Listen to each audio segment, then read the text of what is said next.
ಯೋಗೇಶ್ ಗೌಡ ಹತ್ಯೆ ಪ್ರಕರಣ ಮಾಜಿ ಸಚಿವ ವಿನಯ್ ಕುಲಕರ್ಣಿ ಅವರಿಗೆ ಸುಪ್ರೀಂ ಕೋರ್ಟ್ ಜಾಮೀನು. ಧಾರವಾಡ ಜಿಲ್ಲಾ ಪಂಚಾಯತ್ ಸದಸ್ಯರಾಗಿದ್ದಂತಹ ಯೋಗೇಶ್ ಗೌಡ ಹತ್ಯೆ ಪ್ರಕರಣದಲ್ಲಿ ಆರೋಪಿಯಾಗಿರುವಂತಹ ಮಾಜಿ ಸಚಿವರು ಹಾಗೂ ಶಾಸಕರಾದಂತಹ ವಿನಯ್ ಕುಲಕರ್ಣಿ ಅವರಿಗೆ ಸುಪ್ರೀಂ ಕೋರ್ಟ್ ಜಾಮೀನು ಮಂಜೂರು ಮಾಡಿದೆ.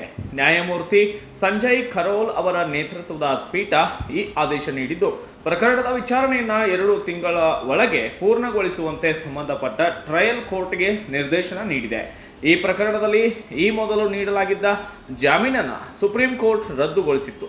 ಸಾಕ್ಷಿಗಳ ಮೇಲೆ ಪ್ರಭಾವ ಬೀರುವ ಪ್ರಯತ್ನ ನಡೆದಿದೆ ಎಂಬ ಆರೋಪದ ಹಿನ್ನೆಲೆಯಲ್ಲಿ ನ್ಯಾಯಾಲಯ ಈ ಕ್ರಮ ಕೈಗೊಂಡಿತ್ತು.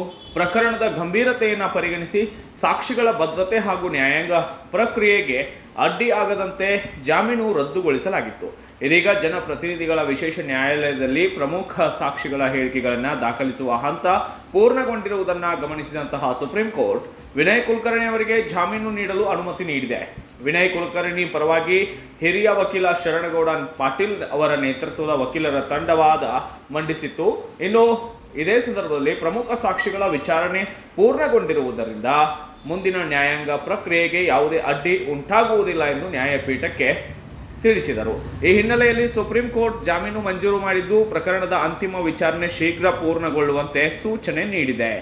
Bureau report, Kannada Janashri news, Dharwad.